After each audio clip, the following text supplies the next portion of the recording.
Ben ritrovati, iniziamo adesso la seconda tavola rotonda della mattinata dopo la mattina che abbiamo visto, cioè dopo gli interventi di questa mattina con l'ambasciatore Pin, la professoressa Panieri e il comandante De Marte insieme al collegamento dalla stazione Artica. A questo punto io intanto prego tutte le persone che sono ancora a prendere il caffè di portarsi il caffè verso la sala, così andiamo a iniziare. E andiamo a iniziare con una tavola rotonda davvero di eccezione, nel senso che saranno con noi l'inviato speciale per l'Artico dell'Unione Europea, la dottoressa Claude Veron-Reville, che adesso si collegherà da remoto, la Reale Ambasciata di Danimarca in Italia con Sua Eccellenza l'ambasciatore Peter Taksøe-Jensen, spero di averlo pronunciato correttamente, e l'ambasciatore di Finlandia in Italia, l'ambasciatore Matti Lassila.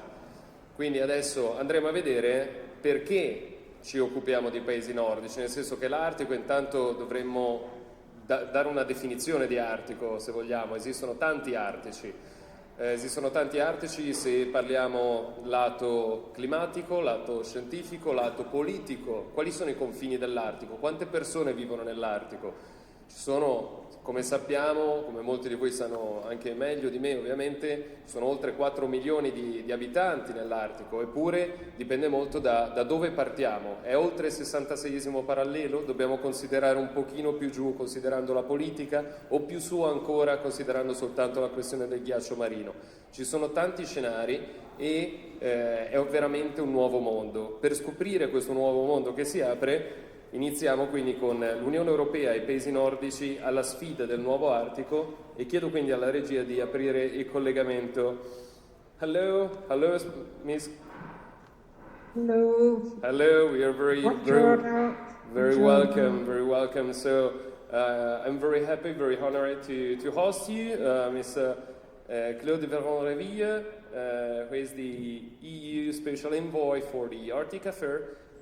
It's very important to have you here. Just a minute to say something in Italian and then we will switch again in English. Quindi questa tavola rotonda sarà tutta in inglese, non sarà un problema per voi. Nel caso ovviamente tanto porremo le domande sia in italiano sia in inglese, nel caso in cui ci fossero poi domande e diciamo anche interrogazioni a fine tavola rotonda troverete tutti noi in giro con i microfoni ai lati della sala. Quindi, Ms. Veron-Reville, I'm coming back to you, and I want to ask you how the EU plays its role in the Arctic and how the European Union is implementing its latest Arctic strategy. Thank you very much, Riccardo, and I'm happy this attention to the Arctic is brought. The Arctic is not new, right? You mentioned the Arctic as a new world. It's not a new world, but more people in the world are becoming aware of it, obviously, because of climate change. And I just want to say a few introductory words.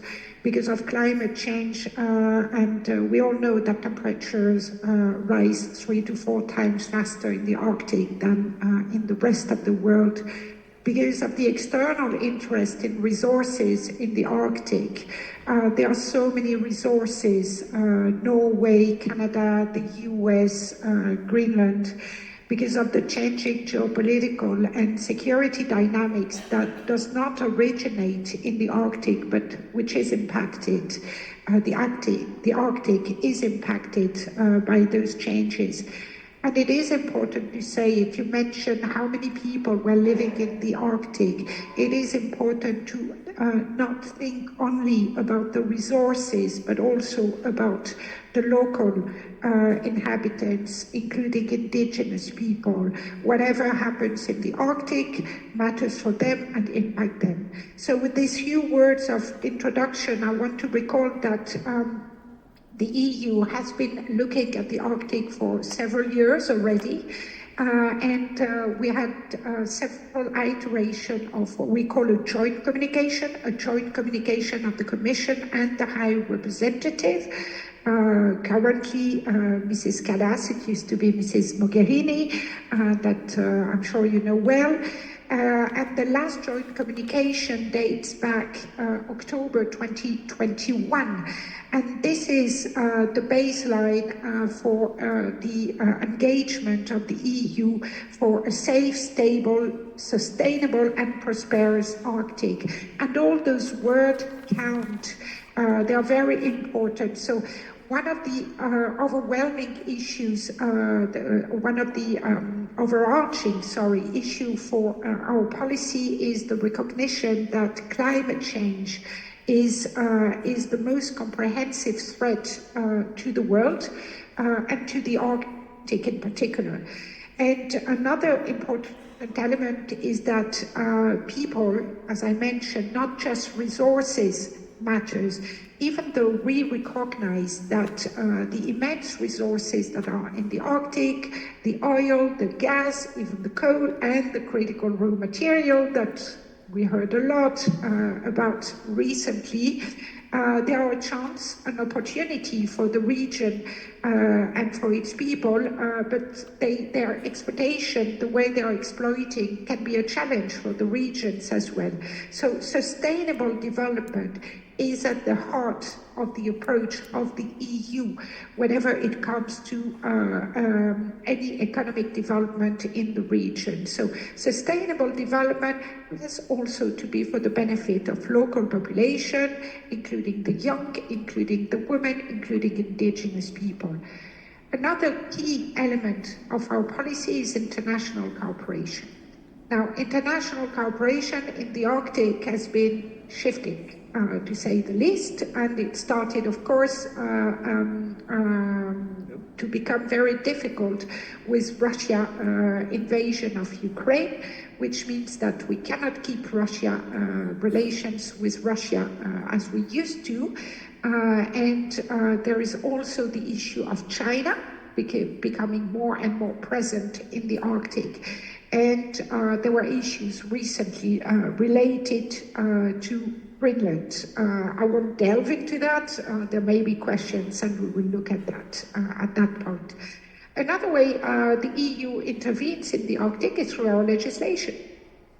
So, number one, the EU is in the Arctic because 3 member states are in the Arctic, Finland, Sweden, and Denmark, through the Kingdom of Denmark, but also EU legislation, and in particular energy environment legislation, for example, applies to 3 Arctic member states, but also to countries like Norway and Iceland that are closely associated to the EU and are part of our single market. So our legislation applies, and this is in a way the Brussels effect applying also to the Arctic.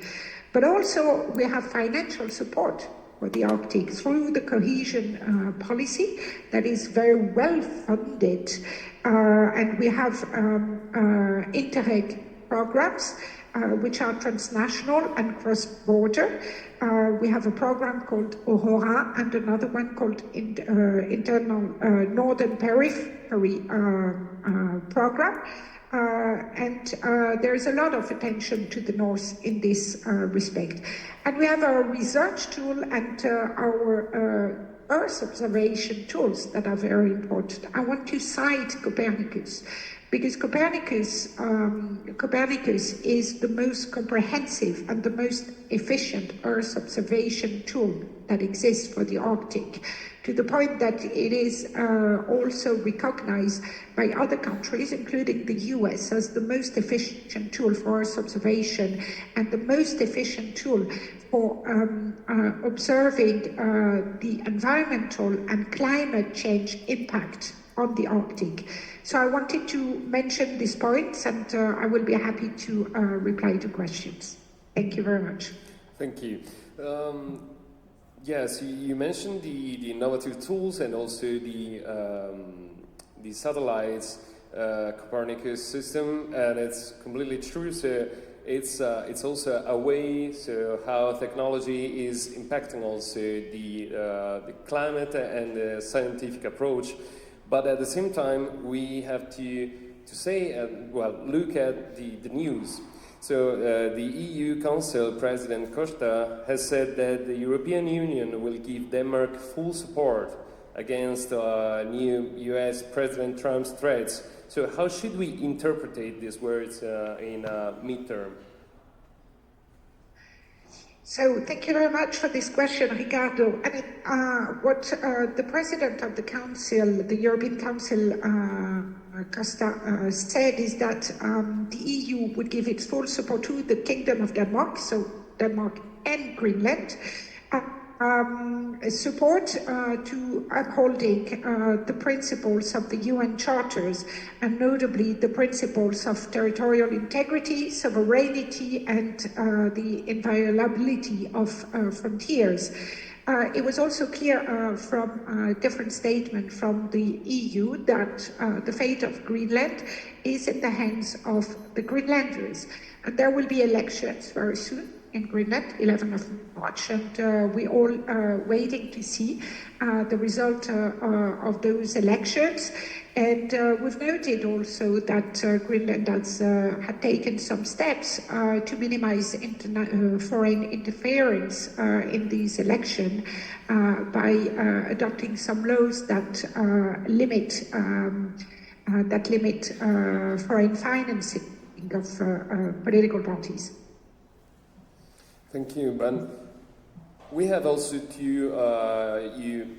you said that European Union is an Arctic member also because it's the membership of Denmark, the Kingdom of Denmark, and Sweden and Finland.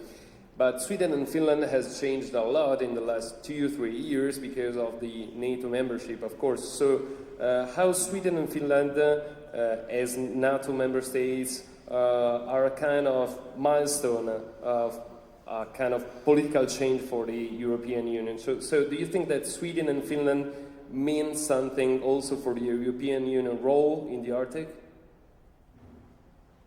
I'm here speaking of the control of two ambassadors, so I will be very careful about what I say. Number one, I didn't say the EU was an Arctic member, because Arctic member is a term that doesn't exist as such.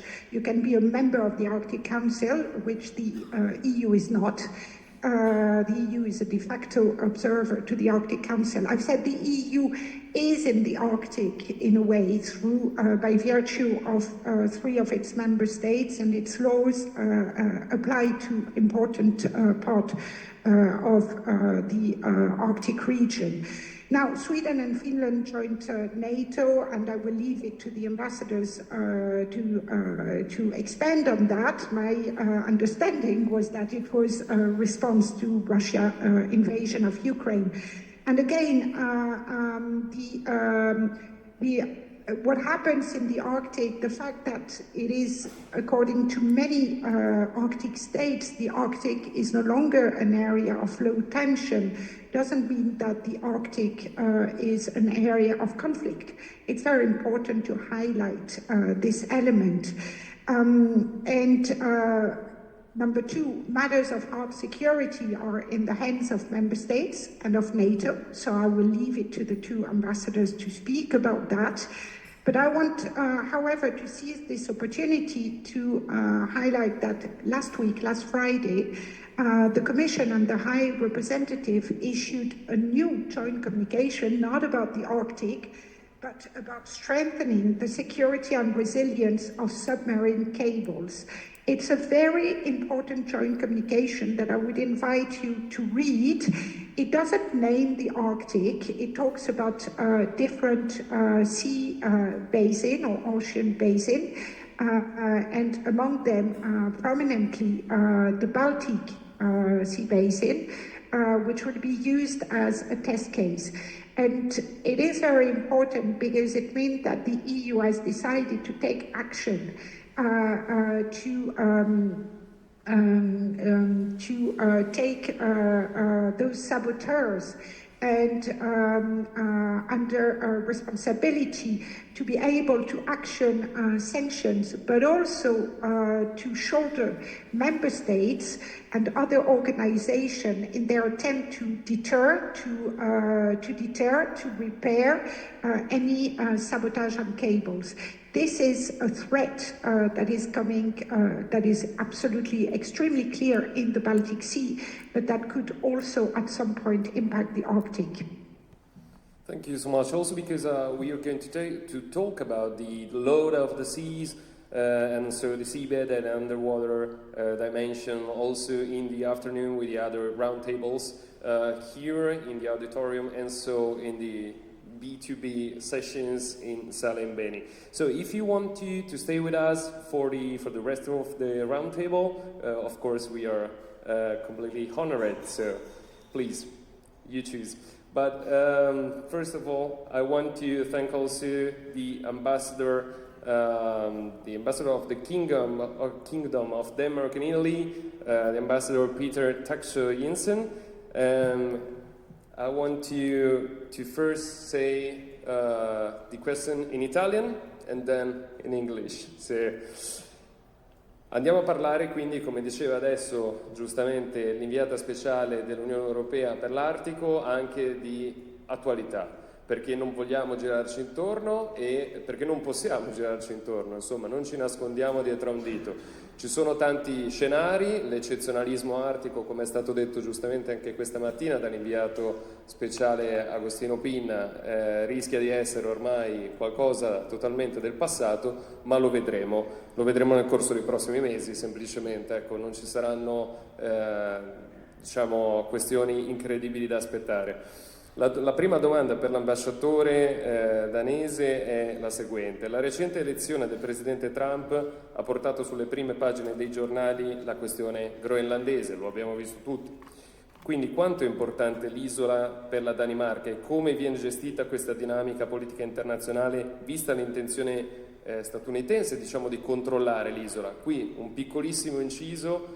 La Groenlandia è uno Stato semi-autonomo, ma facente parte del Regno di Danimarca. Quindi la Danimarca, pur essendo un piccolo paese europeo, è un gigante politico a livello mondiale proprio in virtù di questa, diciamo, di questo possesso di territorio. So the recent election of President Trump has brought the Greenland issue to the front pages of the newspapers. So how important is the island for Denmark, and how is this international political dynamic managed by Copenhagen, given the US intention to be able to control the island? Thank you for that very big question. Let me start by thanking Italy for calling the Arctic. For us, it's really important to have many interested in the Arctic region, and for the reasons mentioned by the special EU envoy. Climate change is really impacting the Arctic, and the focus for us for a very, very long time has been the scientific approach to this. We wanted to keep the Arctic area as a low-conflict area. After the Russian annexation of Crimea, we actually succeeded in keeping, can we say, the geopolitical situation out of the Arctic. This time around, that was not possible. Denmark is in a super diplomatic year. We started on the 1st of January as a member of the Security Council. Second half of 2025, we're going to be the EU presidency.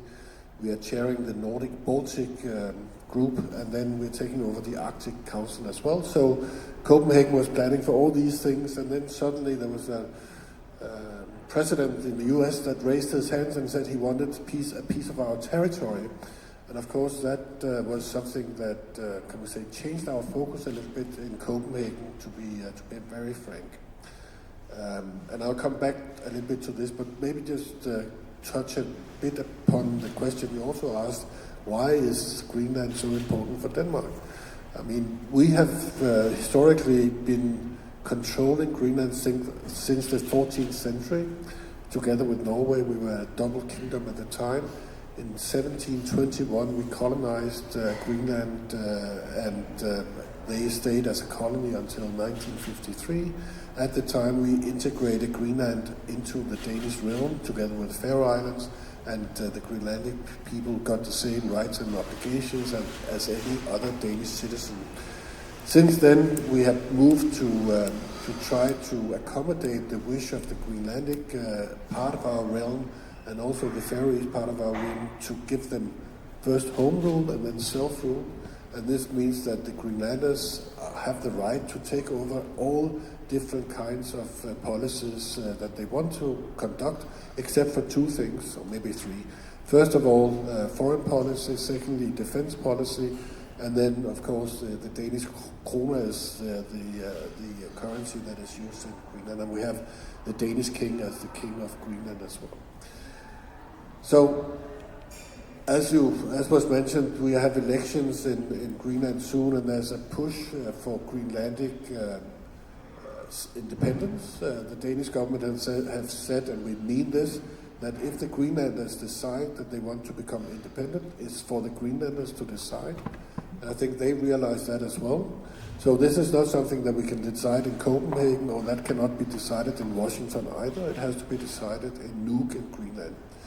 There's a big movement towards further independence, or having a new look at our realm and how that has been constructed, and I think everybody is looking at new ways to work together with the Greenlanders. I think this focus from the American president has made the conversation between Copenhagen and Nuuk much more serious than it was before. We used to discuss who should be the one coming up with the Arctic ambassador for participating in the Arctic Council. Now the serious discussions is how do we manage this? And of course it starts with thinking about what is actually the reason why there's this interest from the American administration in Greenland. And the first reason that was mentioned by President Trump was security. He said that we see much more Russian and Chinese activity in the Arctic, and the Danes are not doing anything about it. We see a little bit more Russian activity, and that has been going on for 7, 8, 5, 10 years maybe. They have increased their presence at the Arctic bases they have, Russia, but we haven't seen an uptick over the last 3 or 4 years. And China was very interested in the Arctic 5, 6 years ago, but we haven't seen a sort of a renewed Chinese presence in the Arctic either. So we say to the Americans, thank you so much for being interested in our security in the Arctic. We've been working with them for many, many years. Back in the Second World War, Denmark, at the time the ambassador of Denmark to the US, entered into a defense agreement with the US and allowed the US to have bases in Greenland to protect the sea lanes going from the US to Great Britain. The US built at the time 18 bases in Greenland that they could use to control the North Atlantic. We renewed that agreement back in 1961, so the US still maintains one base, which is the Thule Air Base up in the north, but they have the right to come back and do more, and we invite them to do that, and that is part of our conversation with the US. If it's security, please be our guest and come back, and we have places where you can come. Second question is this all because of resources and rare earth materials and other things? We have been working with the US for many, many years to try to have the US engaged in economic development in Greenland. And if it's about mining, please be our guest and come. And this is also what the Greenlanders are saying. So we are welcoming the fact that the US is coming back and being interested in the Arctic region. Of course, if it's all about extending US territory, it becomes a different conversation. But because of this interest, and because we also realize that there's a need to take into account the fact that the Arctic area is no longer a low conflict area. The Danish government just a couple of weeks ago decided to invest 15 billion Danish kroner, about 2 billion euros, in more security for the Arctic, having more ships, having surveillance over the Arctic or the Greenlandic and Arctic area. And this will be implemented very, very quickly, because we think that the President of the US has a point in the fact that we need to be, more present than we have been before. And then lastly, we are in a situation now where the Arctic Council work at the ministerial level is suspended.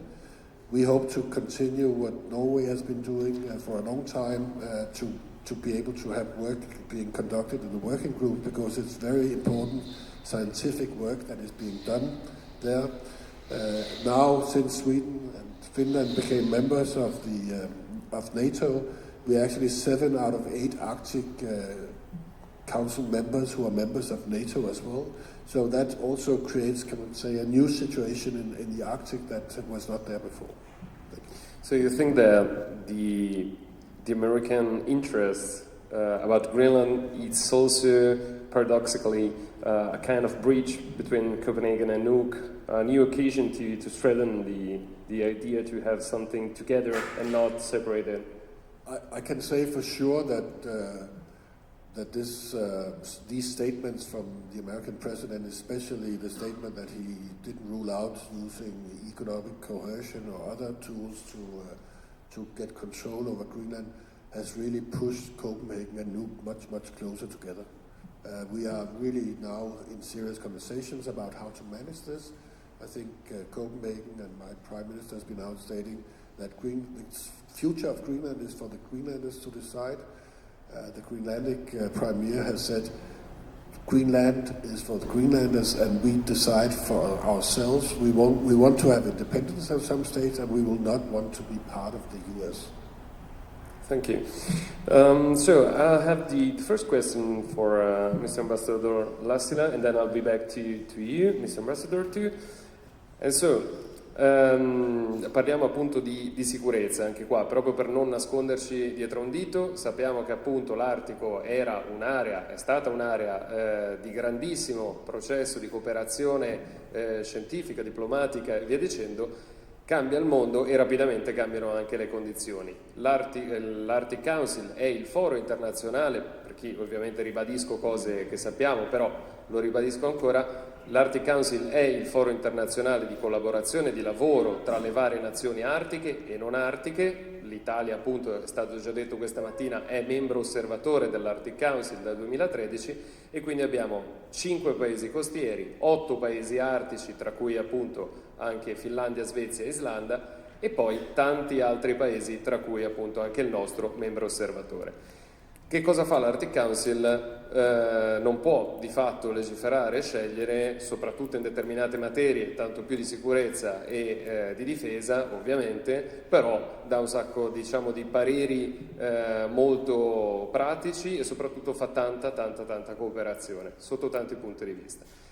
I lavori dell'Arctic Council sono stati bloccati dopo l'aggressione russa all'Ucraina e quindi presidenza norvegese blocca i lavori e lì sono rimasti. Diceva giustamente adesso l'ambasciatore, nel 2025, a maggio 2025 ci sarà un passaggio di testimone e il Regno di Danimarca prenderà la chairmanship appunto dell'Arctic Council. Quindi la questione è se 7 membri su 8 saranno membri della NATO e la Russia sarà l'unico membro non NATO, ovviamente, che cosa succederà e come si può agire. E quindi facciamo un passaggio sulla Finlandia e poi torniamo sulla Danimarca. Il recente ingresso nella NATO della Finlandia è un cambiamento epocale per la società finlandese. Come viene vissuta questa nuova dimensione del posizionamento di Helsinki nei confronti dell'alleanza e quali sono le principali sfide del contesto geopolitico che stiamo vivendo? So, Finland's recent entry into the NATO is a momentous change for the Finnish society. How is this new dimension of Helsinki positioning towards the alliance experience, and how are the main challenges of the political context we are experiencing? Grazie. Allora, per primo grazie agli organizzatori, all'Osservatorio, all'Italia che chiama l'Artico e anche a Bologna, all'assessore e voi tutti qui. E dopo dico che non ho il coraggio di parlare in italiano, allora cambio in inglese. E la mia risposta sarà forse un po' lunga e giro un po' di storia anche. I was going to change to English, sorry. Now, if you want to come here, you're welcome. Perché no? So please. Yeah. So, but your question was on Finland and NATO. And now we are going really from science. Okay, pardon qui. This is sorry. So now we're going from the North Pole and from science, from important things to politics and further south on the Arctic. But Finland is an Arctic country, part of the Arctic Council. 1/3 of our geographical area is approximately on the Arctic. The size of Finland is 30% larger than that of Italy, and our population is 1/10 of that of Italy. And on the Arctic Circle, in the Arctic area, the population is not very high. So some of you have lived there in Finland, so you know what it's like in Lapland. Now, but NATO. Yes, joining NATO was a big decision for Finnish society, but politically the decision to apply to join was finally very easy. On the 28th of February 2022, 4 days after Russia attacked Ukraine, the public opinion for the first time in Finland turned to supporting NATO membership. 33%, it was 33%, and in March the percentage was already 62%. So it increased all the time. At the same time, a large majority of our government and political decision makers had started to believe that our traditional neutrality would not work anymore. Out of 200 members of parliament, 188 voted to join NATO, which was the largest number for any proposal since the Second World War. And here I should also thank Italy, because Italy, the government and parliament of Italy accepted Finland's application immediately and with no discussion. So, from NATO's side, Finland's membership strengthens the alliance's northern flank. It increases NATO's presence in the Arctic, and which is a region that has become increasingly important due to both geopolitical and environmental factors. Finland also provides NATO with valuable expertise in areas such as winter warfare and border defense, which are unique to its own military experience. Icebreakers is one more thing where we are experts. We also in Finland have knowledge of Russia, and we share this knowledge with our partners. I should also add that amongst the eastern members of NATO, there is also good knowledge of Russia and the Kremlin, countries south from us, stemming already from the times of the Soviet Empire. A Finnish speciality is the concept of security in the whole of society. Our previous president, Sauli Niinistö, presented a report on this, and there's work being done in the EU on the subject. With membership of NATO, the major change has been the way of thinking about security and defense. Military neutrality for Finland is history. We are part of a military alliance. In Italy, there's always been debate and discussion on should the country be allied or not, but I think the majority of Italians have always supported alliances. Now, the Finnish integration to NATO is advancing well, and we're able to build the profile of a strong and capable member of the alliance. Being part of an alliance means we respond also to concerns of other members, and we understand the issues relating to the southern flank of NATO and are in dialogue also with Italy concerning Italian issues. So we don't only look eastwards. And one of the jobs of embassies, of course, is to increase and improve this collaboration. I'll say one last word about Ukraine and peace. So at this moment, we don't really know how negotiations for peace in Ukraine will advance. Maybe it is better not to react too quickly to everything that is being said and proposed in public. The Russian aggression in Ukraine is one sign, and a very concrete sign, of how relations between nations, and especially between the great powers, are developing in a confrontational manner. From the perspective of a small country, but also for Italy, I think a world ruled by aggression and power, by rule of the strong, will not be good.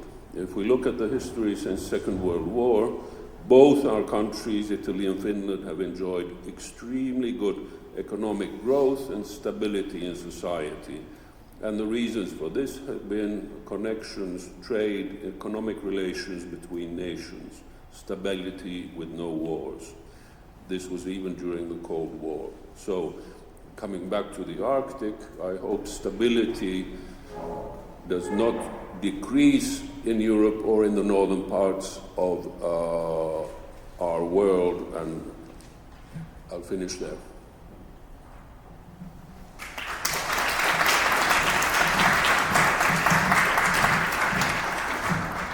Thank you, Mr. Ambassador, and I want to come back to Denmark. It's also a lovely place. So, just a joke. So, the European Union, thanks to Denmark, to the Kingdom of Denmark, is a political player in the Arctic. But how is important the Arctic area for the kingdom, and for what reasons? So, how the kingdom could help also the European Union to have a real political action? It's two different questions. First is, why is the Arctic important to Denmark? And I think I was talking a little bit in my first intervention about the history between Greenland and Denmark. And that history, as I said, is going at least 300 years back. In Greenland, we have 58,000 people. 10,000 out of these 58,000 are actually Danes. In southern Denmark, we have about 20,000 Greenlanders living, so there's a lot of family connections there. There used to be a tradition where all Greenlandic children went to Denmark to educate themselves and learn Danish. That has been stopped by the Greenlanders, but there's still a lot of, can we say, interaction or connections, people to people wise, and that of course is the starting point of how things are developing between our two countries. Greenland at some stage wants to become independent, but I think everybody realizes that independence, total sustainable independence for Greenland is really not possible, because they don't have a healthcare system that will be able to uphold acceptable health welfare system for the Greenlanders, so they need to be connected to somebody else. The same goes for their educational system and for their social system, and maybe also for their judicial system. So if they separate from Denmark, they will have to look somewhere else to get these services that we are providing at the moment. Greenland actually, and I think that's an interesting part, Greenland was member of the European Union, but back in '85 they decided as the first, before the UK, to actually leave the EU, and the reason for that is history now, but they are no longer members, so they are a territory within the EU. And this means that, as we heard from the Special Envoy, that many of the laws that we are passing in the EU is actually applying to Greenland as well, but they are decided by the Greenlandic Parliament and not by Copenhagen or by Brussels. So that's an important distinction. For Denmark, it's really important to have the backing of the European Union. We heard about the solidarity statement that was coming out of Mr. Costa, the special retreat that the EU had.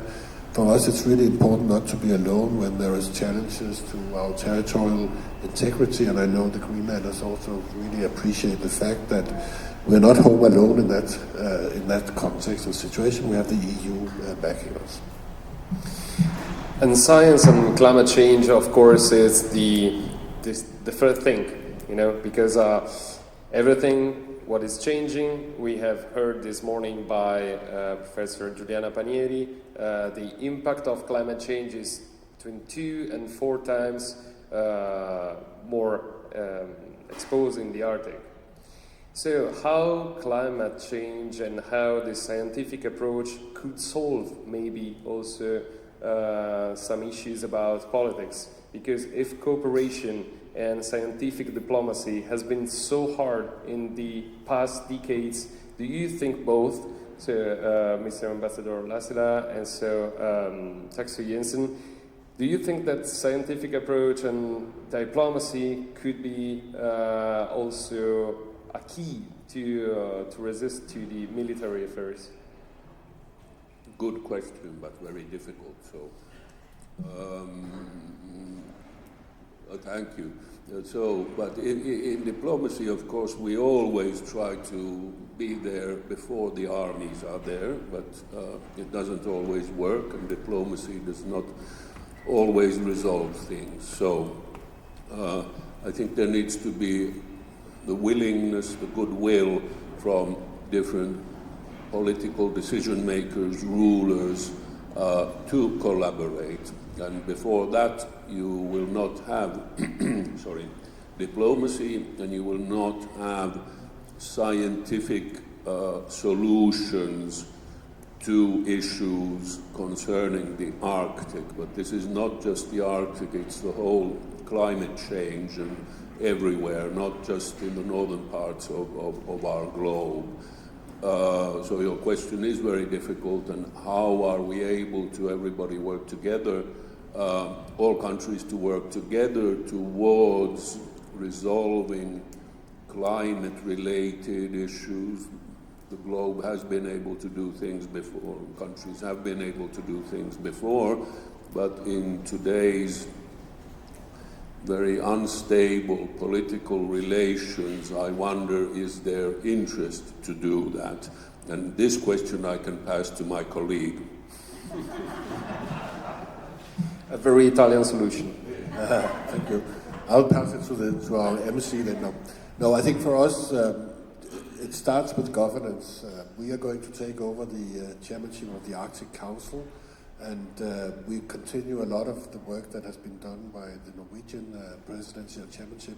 And one thing that we are really going to focus on is the livelihood of the indigenous people in the Arctic. This is something that is important to remember. The Arctic and the Antarctic is very different because nobody's living in the Antarctic, but there's about 3 million people living in the Arctic. And they have their livelihoods there, and that livelihood that they have, in many cases, at least in Greenland, is very, very dependent on the land and sea. This is traditionally how they've been living, and the climate change is negatively impacting these things in a very, very severe way. So this is why all the research and development that we have been supporting through the Arctic Council is so important to understand how can we manage this situation also for the local populations.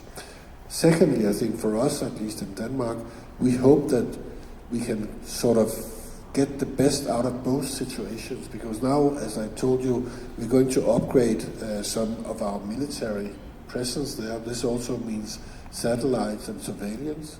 But this could also and will also be a tool for the local population, because we will then give them access to faster internet and all these things, building basically infrastructure that can be used for civilians as well. So this is how we are trying to approach this, that there will be a network of satellites where you can have access to the internet. Remember, Greenland is the largest island in the world. We only have 58,000 people. 20 of those live in the capital of Nuuk, but the rest is scattered around the country. And it's very, very difficult to, build infrastructure. And this is an opportunity to do that, and we're going to use that opportunity. Also, because Greenland is changing a lot, we have been we have seen the new opening of the Nuuk airport last December, and everything is going to be changing also because of the tourism. So during the afternoon we will talk about indigenous people, the culture, literature, and so on. So what is changing actually in the Arctic? It's not something to see by our side. So we as Osservatorio Artico, we are just trying to avoid the safari effect. It's something that we repeat and repeat and repeat because it's so difficult to look at the Arctic by the Italian side. So the best way to do that is to listen to the territories. That's why we are very, very happy to host you. But please.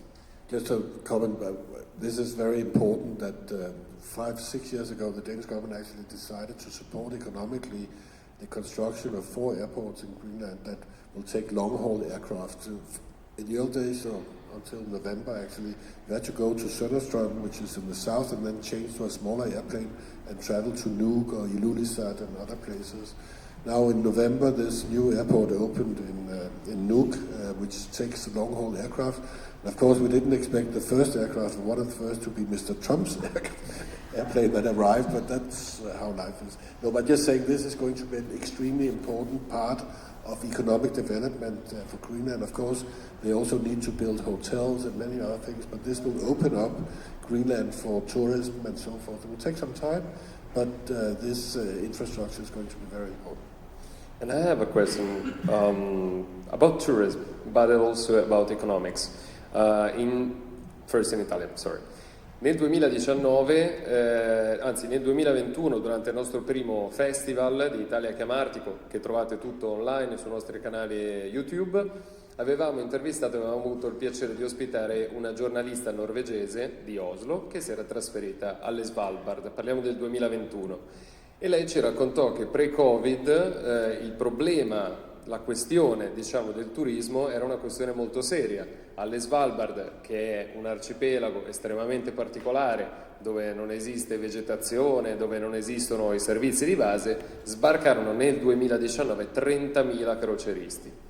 Ora voi immaginatevi un posto che non ha neanche popolazione indigena trovarsi popolato tendenzialmente da scienziati e da veramente pochissimi locali, trovarsi davanti a questa cosa. Significa un problema infrastrutturale di base, prima di tutto. E quindi come cambia il turismo sia in maniera positiva sia in maniera anche negativa, cioè come si gestiscono queste cose. So, how tourism, do you think both, but especially of course for Greenland, how do you think that tourism is impacting both in a positive way and also in a negative way the society, and also because we need, if we are, I don't know, a northern region, very isolated place, we now need new hospitals, new ports, new infrastructures, and so on. So everything is going to be also positive, but also something is going to be negative. So, shall I start? It's not an issue only for Greenland. In Lapland, in the northernmost part of Finland, Sweden and Norway, we have the indigenous Sami people who have their own language and who herd reindeer and who have lived in a certain way for, let's say, hundreds of years, a bit different from us from the south of Finland. Now, everybody in Italy knows that Babbo Natale comes from Finland. We'll have a vote on this, maybe. Now, we have maybe not. We're diplomats. So, but because Babbo Natale comes from Finland, so everybody flies to Rovaniemi and the city of Babbo Natale and goes to see Lapland and the Aurora Borealis. And it has been very popular with Italians, in fact, in the past few years, after COVID, but also before COVID.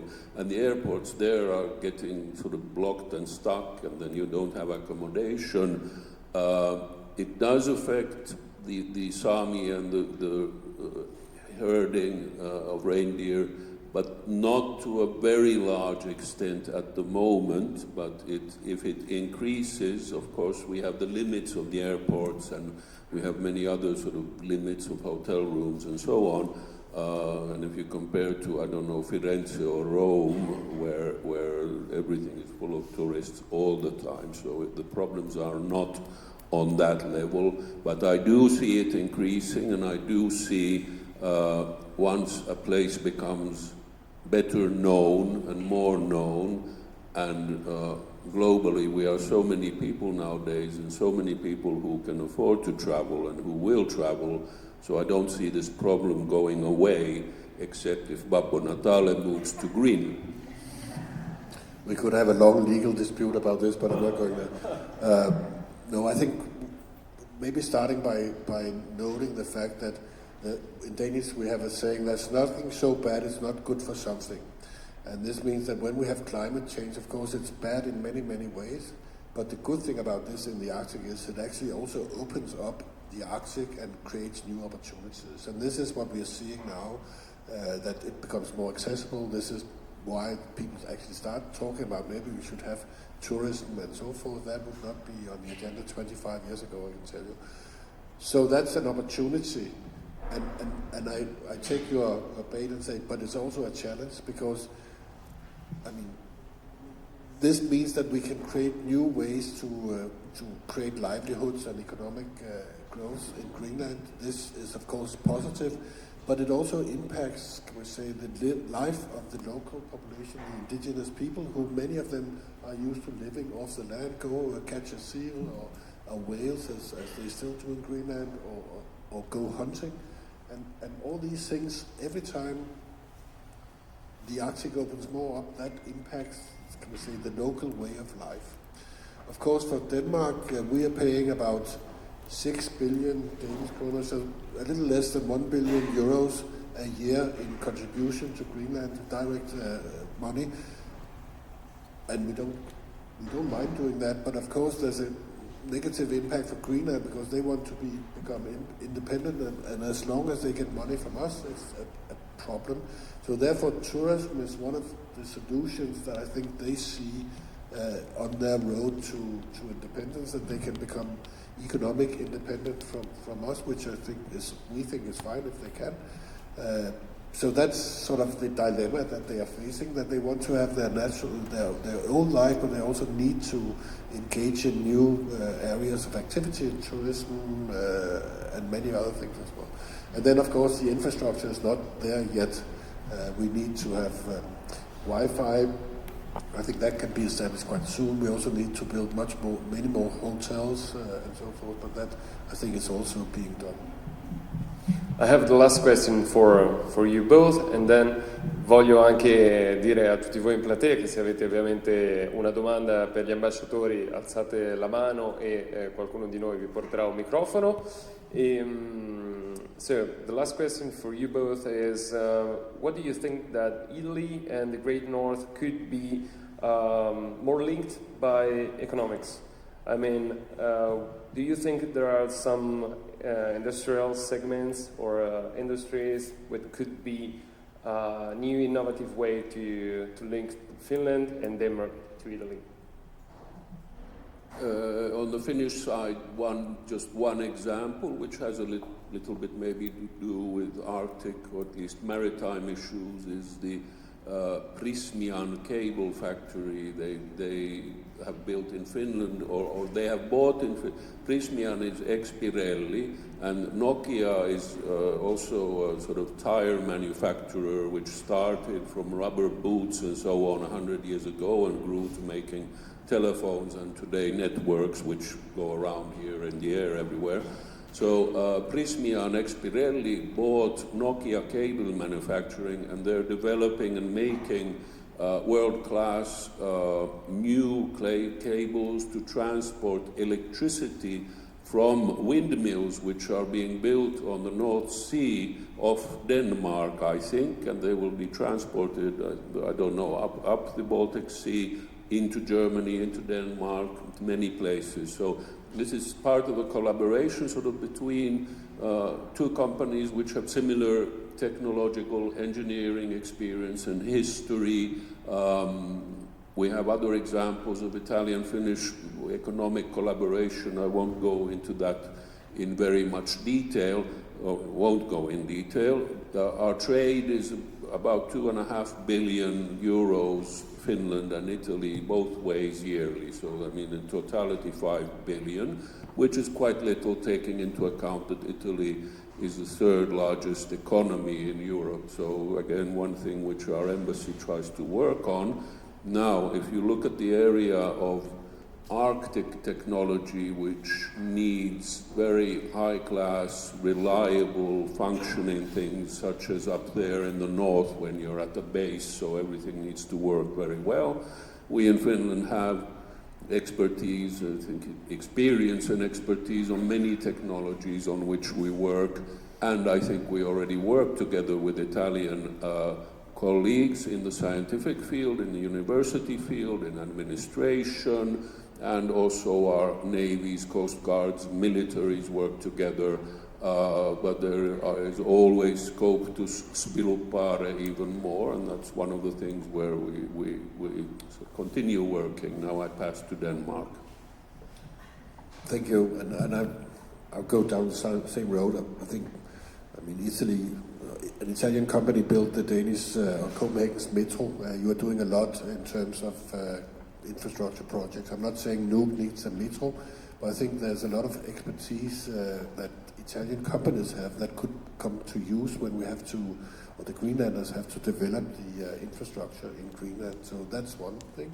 Secondly, there's an interest from Greenland, something that we have also tried to support in Copenhagen, to create what we call a scientific hub in Nuuk, basically having more scientists going to Nuuk. There's a small university there that could actually accommodate scientists every summer to go there. And I think if Italy could send some of their scientists not only to the north of Norway, but also to Nuuk, would be something we would very much welcome in Greenland. And then thirdly,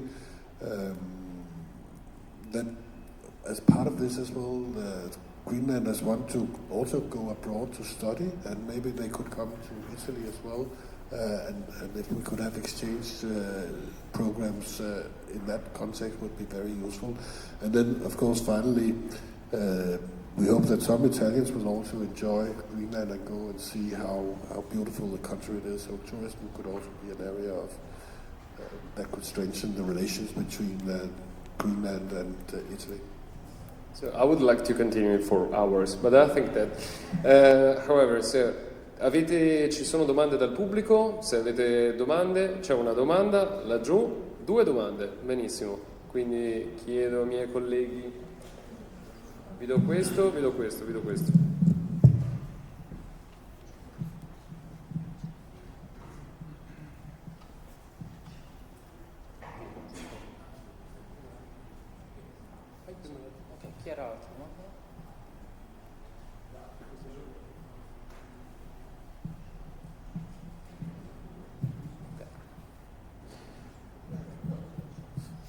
Hello, thanks for the opportunity. How is perceived in both your country the risk of a real aggression from Russia and, incredible to say, United States nowadays? Because it's something we debate, we discuss, but I would like to understand if it's something that is strongly perceived by the citizens of your country, the risk of a real possible war in the next months or years. Thanks. In Copenhagen, we are, first of all, very happy with the fact that we have Sweden and Finland as part of NATO. If you look at the map, you'll see that our security situation vis-a-vis Russia is much better since we have Sweden and Finland on board, because the Baltic Sea is now basically a NATO sea with Russia at the end of it, which is very good. My government just decided, I think yesterday or the day before yesterday, to increase our defense spending to 3% in 2 years' time. And why do we do this? With broad public support?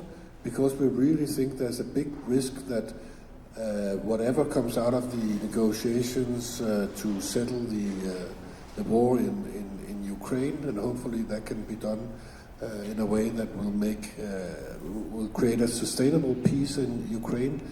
But we believe that if we don't have a deterrence, that Russia will look and see if they can go other places. And our part of the world is one area that they're looking at, the Baltic countries that used to be part of the Soviet Union for some years, and then Poland as well, and we want to continue defending them. So I think it's a real big thing, the risk that we see from Russia, and this is why we are willing to invest and live up to what the Americans say.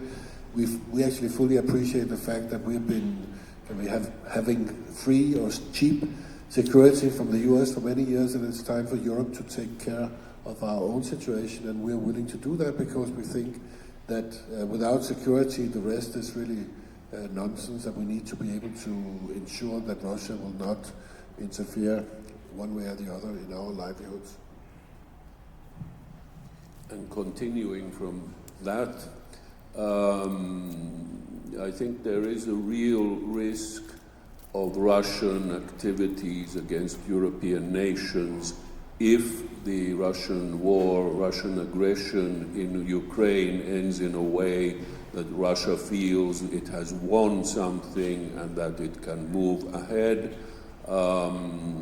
Maybe one has to say that Russia is an imperial power. Kremlin has been so for a long time. Finland we have a border with Russia, 1,340 kilometers.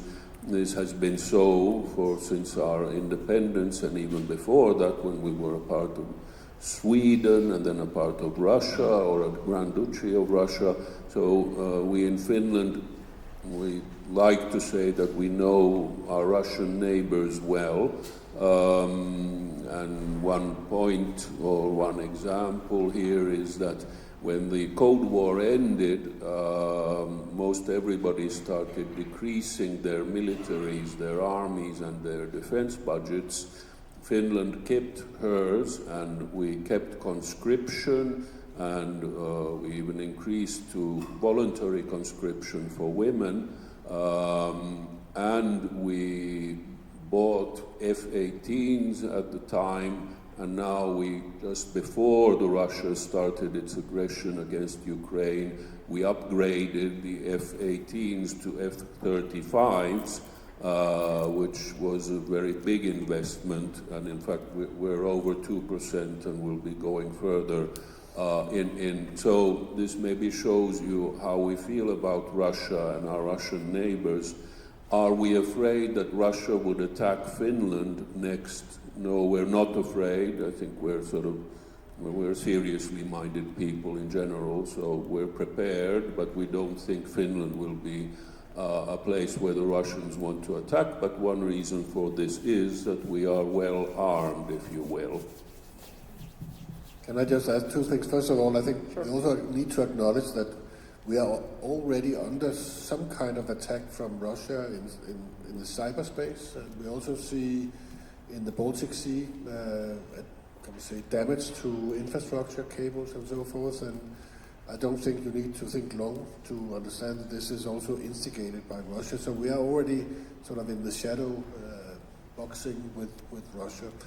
When it comes to the U.S., I don't think we think that it's that there's any risk of territorial infringement by the U.S. The problem with the U.S. is that they're leaving us alone, maybe in Europe, to take care of our own security and focusing on their presence and situation in the Indo-Pacific, and especially with China, which is something where we think it can be a problem to deter Russia if we don't have a security guarantee from the US over at least the next 5-6 years.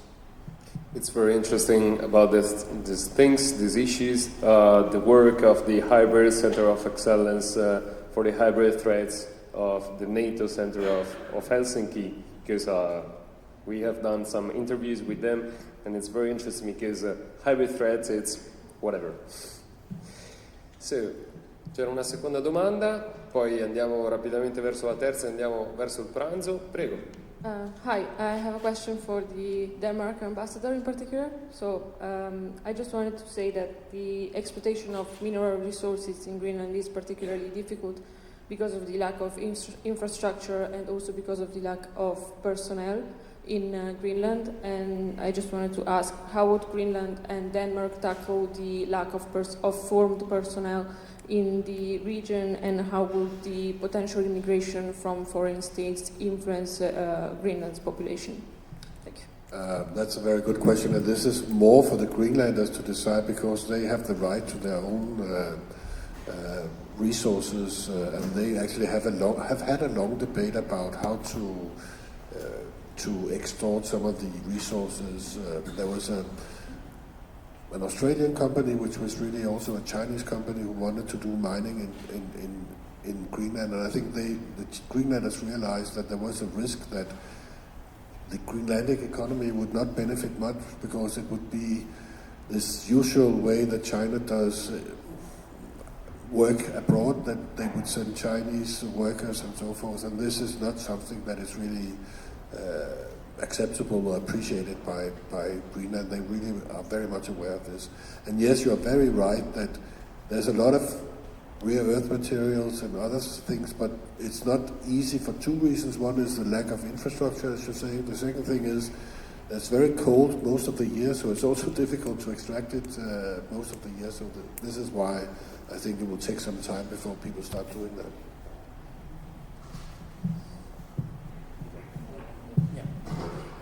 Vito Vitale from the Institute of Parascience. I have a couple of questions. One for the ambassador of Denmark. You are talking many times about Russia, but now in the new scenario, which can be the impact of the contrast with US in the Arctic Council work? Mainly what you feel for your chairmanship. And the second for both, I'm curious to know how much the cooperation in 2021 was entering force this agreement for the reducing the barrier for the science cooperation. Is this agreement you have intention to revitalize, to give more impulse to this agreement? As a scientist, very interested to that. I think we have seen many changes over the last 1.5 months from the U.S. administration. They have presented new ideas in the Middle East and vis-a-vis Ukraine and Russia. In the multilateral arena, they are pulling some strings as well. So there's a lot of changes going on with the new approach to international politics that we see from the new administration. But we haven't seen anything in the Arctic yet, and it's difficult to see because it's very technical, the work that is going on in the working groups, that see a reason why the US should wish to change their approach to that. And this is at least what we think we will be able to do, to conduct business as usual or unusual, since Russia has not been there since 2022, sorry. But we will conduct this, and we expect actually to in that sense, be able to do that without sort of a big change in the US approach to that. Well, I have really nothing to add to that, except maybe that on the Finnish side, we believe that technical and scientific cooperation should continue, but of course this depends maybe on the whole membership. So, voila. Thank you. And we have the last question by Maritime. Yes, sorry, I cannot miss to provide a question considering the important person on stage. So, first of all, a comment. When you land in Arlanda Airport in Stockholm, first you see everywhere, welcome to the Scandinavian capital. No? So it's not fair toward Danish, Finnish, and Norwegian. So, but it is even better to see in Helsinki one tomorrow, welcome to the northern Russian capital city. No? So it's okay. No, just a question. If you could tell us a priority that you'd like Europe to do more, to be stronger, to be stronger in reality. One priority each. Common defense. He stole that from me. No, I think first of all on your comment, we are struggling with this Swedish approach to the Nordics. We consider ourselves continental Europeans, not like the Swedes, and that's our savior from that. And no, one thing is common defense. We all need to step up now, and I think it's a common task to ensure that no matter which direction the US is going, that we'll be able to manage the threat from the east, and I agree with you also from the south in Europe, and I think we will have to do that. And I know there's discussions also going on inside your government on how to increase your defense expenditure and so on. The second point I would mention is to work quickly to increase European competitiveness. I know this was sort of the name of the game just before Trump took office. It still hasn't gone away. We still need to ensure that Europe comes up and becomes a real competitor compared to China and to the US. We need to implement the Draghi report, and we need to have a common stance towards Chinese exports, and also the, let's say, America First policy that we are seeing, and this is also very important for all of us. And I'd add the Letta report and the Niinistö reports to that as well, and then I'll paraphrase Presidente del Consiglio dei Ministri, who said in her speech at the CPAC, how did it go? You don't have happiness without freedom, and you don't have freedom without security, and security means defense. I'm not taking a political position here. Okay, so I think that we have done a very great roundtables. So I really want to thank you both, Mr. Ambassador Peter Taksøe-Jensen, and so Mr. Ambassador Matti Lassila. I really want to thank you because it's a great honor to have a talk with you, with your countries, and of course we are always welcome to Italia chiama Artico. So, grazie mille. Prima di lasciarvi al pranzo, soltanto piccole comunicazioni. Noi riprenderemo nel pomeriggio alle 14:15, ci rivediamo qui in auditorium per le 3 tavole rotonde del pomeriggio, dove andremo a esplorare prima di tutto la parte, diciamo, a livello universitario. Ci saranno 5 università qua che ci aiuteranno a capire meglio come stanno cambiando le società nordiche, come stanno cambiando le società artiche in virtù di tutto ciò che li circonda. Quindi vedremo meglio la parte russa, la parte statunitense, groenlandese e via dicendo. La seconda tavola rotonda stiamo di più sull'attualità con i migliori analisti che potessimo trovare, e quindi avremo con noi dal centro studi SRM di Napoli per vedere la logistica, perché pur essendo il nostro un paese di mare, ben pochi incredibilmente si occupano di porti, di numeri, di quelle che sono le navi e quindi dell'economia nazionale, e perché è così importante in relazione all'Artico. Vedremo gli Stati Uniti che cosa stanno facendo, e vedremo così anche tanti altri attori diciamo dell'area, e non solo, dalla Cina al Canada e via dicendo, perché ci sono tanti attori su questo scenario. Ultima tavola rotonda di giornata in auditorium. Vediamo invece il cambiamento delle società, quindi avremo con noi fotografi, autori, esploratori, e con loro vedremo effettivamente che cosa sta cambiando nelle società indigene e quanto cambia anche il loro ruolo politico, ma lo vedremo anche in una chiave più, diciamo, di letteratura e più di vita reale.